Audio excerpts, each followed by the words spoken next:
Good morning students. இப்போ functions பார்த்தோம். ஃபங்க்ஷன்ஸில் வந்து இன்டர்மீடியரி ஃபங்க்ஷன்ஸ் பார்த்தோம். அதாவது ஃபங்க்ஷன்ஸ் ஆஃப் ஃபினான்ஷியல் மார்க்கெட் பார்த்தோமா, நிதி சந்தைகளின் செயல்பாடுகள் அர்த்தம். அப்போது அடுத்தது ஃபினான்ஷியல் ஃபங்க்ஷன்ஸ் பார்க்கணும். The financial functions of a firm of a financial market include the following. Financial மார்க்கெட்டில் என்னென்ன ஃபங்க்ஷன்ஸ், ஃபினான்ஷியல் ஃபங்க்ஷன்ஸ்னால் என்ன? Providing the borrowers with the funds so and enable them to carry out their investment plans. Investment பிளான்ஸ்னால் என்னது? அவங்களோட முதலீடுகளை செய்கிறதுக்கான plans. Providing the borrowers with the funds so enable them to carry their investment plans. borrowersக்கு funds provide பண்ணுறது. ஃபண்ட்ஸ்னால் என்னது? பணம் ப்ரொவைட் பண்ணுறது. எதுக்காக? அவங்களோட முதலீடுகள், அவங்க பிஸ்னஸ் பண்ணுறதுக்கு எவ்வளோ முதலீடுகள் வைக்கணும்னு பிளான் பண்ணுறாங்களோ அந்த முதலீடுகளை பிளான் பண்ணுறதுக்காக. Providing the lenders with ensuring earning assets so as to enable them to earn wealth by deploying the assets. productive venturesனால் என்னது? உற்பத்தி பண்ணுற வெஞ்சர்னா கம்பெனின்னு அர்த்தம். ஓகேயா? அந்த கம்பெனியில் லெண்டர்ஸ் என்ன பண்ணுறாங்க? பணம் கொடுக்குறாங்க. எதை வச்சு? அவங்களோட அசட்ஸை வச்சு. எதுக்கு அசட்ஸை வச்சு பணம் கொடுக்குறாங்க? அவங்களோட வெல்த்தை டெவலப் பண்ணுறதுக்கு, அதாவது அவங்களோட பண வளத்தை டெவலப் பண்ணுறதுக்கு. எப்படி? அவங்க அசட்ஸை வந்து ப்ரொடக்டிவ் வெஞ்சராக வச்சு, உற்பத்திக்கான செலவுகளுக்கு அசட்டை வச்சு என்ன பண்ணுறாங்க? பணம் தராங்க. இதெல்லாம் வந்து financial function. Providing liquidity in the market so as to facilitate trading of funds. Providing liquidity in the market as to facilitate trading of funds. Funds provide பண்ணுறது மார்க்கெட். லிக்விடிட்டினா என்னது? அவங்களோட பொசிஷன் வந்து நிலை குலையாமல் இருக்கிறதுக்கு மார்க்கெட்டில். ஓகேயா? நியூ இஷ்யூ மார்க்கெட், அதாவது அடுத்தது வந்து நியூ இஷ்யூ மார்க்கெட்டுக்கும் செகண்டரி மார்க்கெட்டுக்கும் உள்ள டிஃபரன்ஸ் என்னன்னு பார்க்குறாங்க. பேசிஸ் ஆஃப் கம்பேரிசன், எந்தெந்த விதத்திலலாம் பேசிஸ் கம்பேர் பண்ணுறாங்க. Meaning new issue market, secondary market. The marketplace for new shares is called primary market. Initial issues market. புதுசா இஷ்யூஸ் ஷேர்ஸ் வாங்கினா அதுக்கு பேர் என்னது? Primary market. The place where formally issued securities are traded is known as secondary market. அது பேர் என்னது? Resale பண்ணா அது பேர் என்னது? secondary market. The place where formally issued securities are traded is known as secondary market. Resale market என்ன பேர்? அது வந்து secondary market.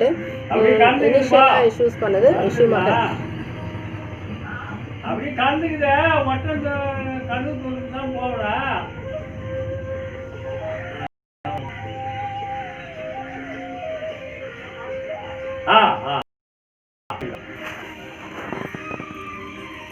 சரி,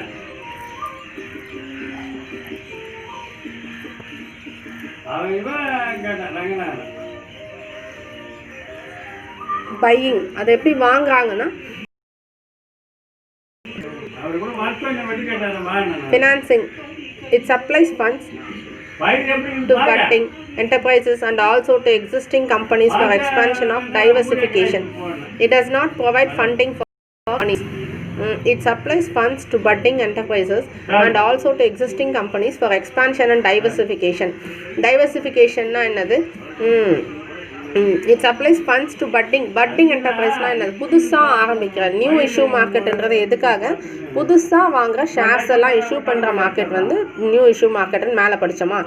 அதே மாதிரி இங்க பையிங்னா என்னது? வாங்குற தகுதி யாருக்கு இருக்கு? வாங்குற பவர் யாருக்கு இருக்குன்னா அவங்கவுங்க நேரடியாக போய் வாங்குவாங்க. ஓகேயா? ஃபினான்சிங், இவங்க வந்து ஃபினான்சிங் யார் பண்ணுவாங்க அப்படின்னா, பட்டிங்னா என்னது? புதுசாக ஆரம்பிக்கிற ஒரு நிறுவனம். And also to existing companies for expansion and diversification.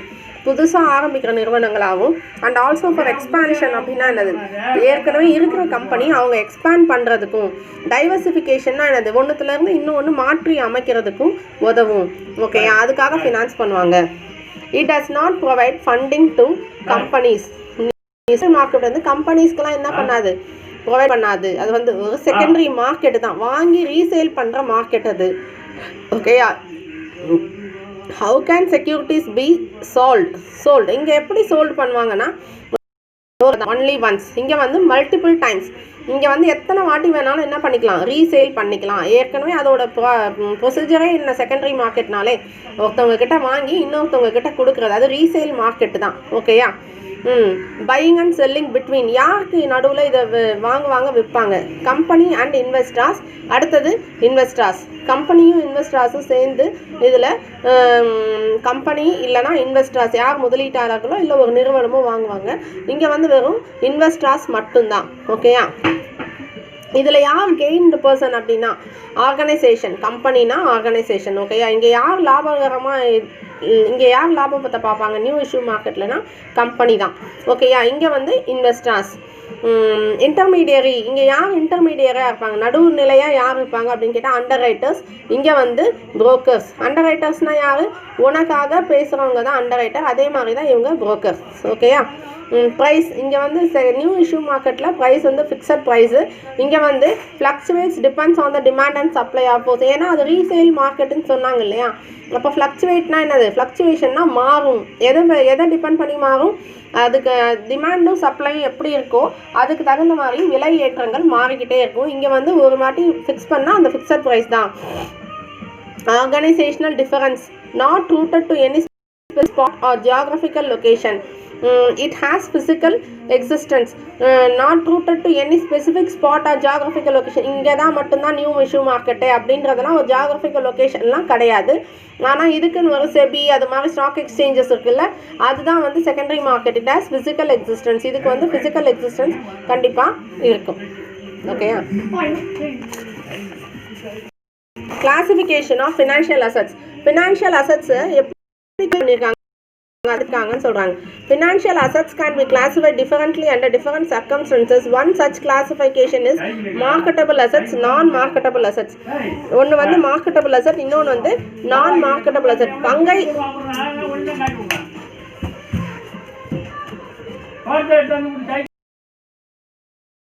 சொத்துன்னு சொல்றாங்க. சந்தை சொத்து, சந்தைப்படுத்தாத சொத்து. Marketable assets are those which can be easily transferred from one person to another person without much hindrance. Example, shares of limited companies, government securities, board of bonds of public sector undertakings, etc. Marketable assets அப்படின்னா என்னது, சந்தைப்படுத்தக்கூடிய சொத்துக்கள் அப்படின்னு அர்த்தம். Classification of financial assets. Financial அசட்ஸ்னா நிதி சார்ந்த சொத்துக்களை வகைப்படுத்துகிறாங்க. எப்படி வகைப்படுத்துகிறாங்கன்னா சந்தை சார்ந்த சொத்துக்கள், சந்தை சாராத சொத்துக்கள். சந்தை சார்ந்த சொத்துக்களுக்கு எதெல்லாம் எக்ஸாம்பிள் சொல்கிறாங்கன்னா ஒரு லிமிடெட் கம்பெனிஸோட, லிஸ்டட் கம்பெனிஸோட ஷேர்ஸ், பங்குகள், அப்புறம் கவர்மெண்ட் செக்யூரிட்டிஸ். ஓகேயா? அடுத்தது bonds of public sector undertakings etcetera. Public sector அண்டர்டேக்கிங்னா ஒரு நிறுவனத்தை நம்ம அண்டர்டேக் பண்ணி நம்ம நடத்துகிறோம், அதுக்கான பாண்ட்ஸ்லாம் வச்சுருப்போம் அப்படின்னா அதெல்லாம் வந்து சந்தை சொத்துக்களாக எடுத்துக்கிறாங்க. எதுக்காக, உனக்கு ஃபினான்ஸ் தரணும்னா ஏதாவது ஒரு செக்யூரிட்டிஸ் தேவை அப்படின்னா எந்த செக்யூரிட்டிஸ் எல்லாம் எடுத்துப்பாங்க அப்படின்னா இந்த சொத்துக்கள் எல்லாம் எடுத்துப்பாங்க. இது நான் marketable assets. On the other hand, if the assets cannot be transferred easily, they come under this category. Assets எடுத்துக்க முடியலன்னா இந்த மாதிரி எடுத்துப்பாங்க. எதெல்லாம் நான் மார்க்கெட்டபிள் அசட்ஸு, உனக்கு எதனாவது பேங்க்கில் நீ டெபாசிட்ஸ் வச்சுருந்தீங்கன்னா PF, provident fund, pension fund, national savings, இது மேலே சொன்னதெல்லாம் சொத்துக்கள், புரியுதா? இது நான் மார்க்கெட்டபிள் அசட்ஸ். இதெல்லாம் வந்து உடனடியாக என்னவா வைக்கலாம், கேஷாக கன்வெர்ட் பண்ணிக்கலாம். அந்த மாதிரி சொத்துக்களை நான் மார்க்கெட்டபிள் அசட்னு சொல்கிறாங்க. இதை வந்து மார்க்கெட்டில் போய் நீ விற்க முடியாது. உன்னோட ப்ராவிடன்ட் ஃபண்டையோ, உன்னோட பேங்க் டெபாசிட்டையோ, உன்னோட பென்ஷன் ஃபண்டையோ, உன்னோட என்எஸ்சி சர்டிஃபிகேட்டு, என்எஸ்சி சர்டிஃபிகேட்னா அந்த நேஷனல் சேவிங் சர்டிஃபிகேட், நீ ஒரு ஃபிக்ஸட் அமௌண்ட்டை போட்டு ஃபிக்ஸ் பண்ணி வச்சுட்டேன்னா அது கழிச்சு தான் உனக்கு என்னவாகும், மெச்சூர் ஆகும். அதுக்கான இன்ட்ரெஸ்ட்டோட நீ வாங்க முடியும் அப்படின்றது தான் நேஷனல் சேவிங் சர்டிஃபிகேட். அந்த சர்டிஃபிகேட்டை வச்சு கூட நீ என்ன பண்ணலாம், ஃபினான்ஷியல் மார்க்கெட்டில் ஃபினான்ஸ் வாங்கலாம். Insurance policies, this classification is in the following chart. அதை தான் வந்து அந்த சார்ட்டில் காமிச்சிருக்காங்க. ஓகேயா?